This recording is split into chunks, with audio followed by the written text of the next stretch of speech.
Here's the custom dog collar that I'll be sewing and demonstrating how to sew on my Cowboy harness stitcher. This particular machine will sew a thin double layer like what I'm fixing to sew, or thick saddle leather like a saddle skirt. That would be like the sheepskin layer and then a filler and then the saddle skirting itself. 3 layers, or it works good for making knife sheaths or gun holsters where you have multiple layers. And the foot raises up, it has a foot lever here that I can raise this foot up about 1 inch, anywhere from just very thin to 1 inch. Right here is the lever for adjusting the stitch length. It's got a little screw right there that you turn and adjust it. It's a good idea every time before you sew something to have a piece of scrap leather and check your stitch length and make sure that the tension is right. That's one good thing about a machine like this, that you really don't have to adjust the tension every time. It's pretty consistent. It pulls it right in the center like it needs to be. And I've got a fresh blank bobbin here that this will actually wind this bobbin as I'm sewing. So the lever here, that's the reverse position and that's a forward position, and this little screw right here adjusts the stitch length, and that's the bobbin winder.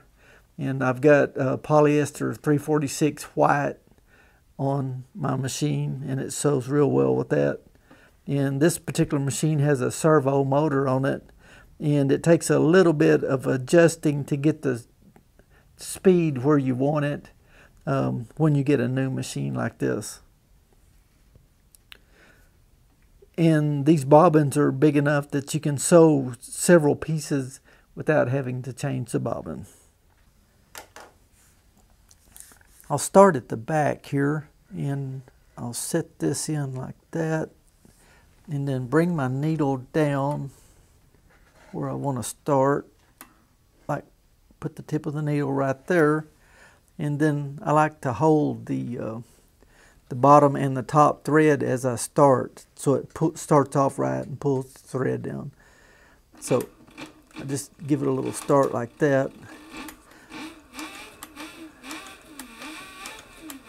I'm sewing without a guide. I have a guide that I can drop down here and put to the edge, which is pretty handy sometimes. But I've been sewing so long without a guide that I don't really need one myself.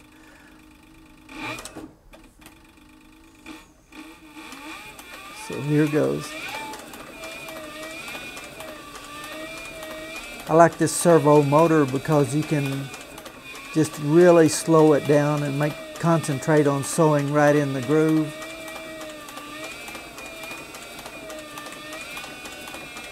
This got a closed toe foot on it. Usually when I get close to the end right here, I'll really slow down and make sure that I get the point of the needle right in, like the very end there where it looks real good. So I've got room for one more stitch here. No, I don't actually. So I'll just I'll raise my foot up and turn that around now.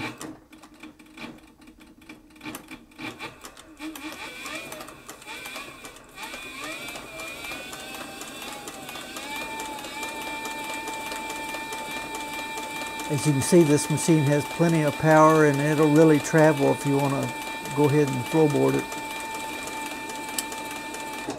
And my bobbin just popped, it snapped open. It's wound a complete bobbin while I've been sewing around this dog collar right here.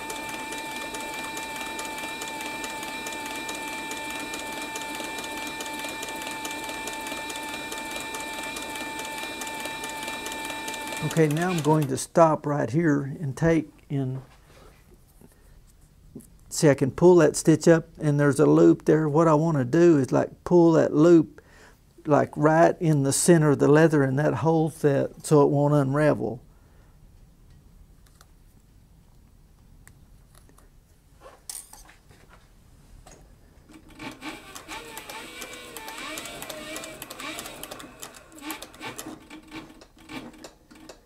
one more stitch there, and then I'll raise my foot up. Yep, okay, on. Raise the foot up, turn it like that, and usually I overlap like 1 or 2 stitches.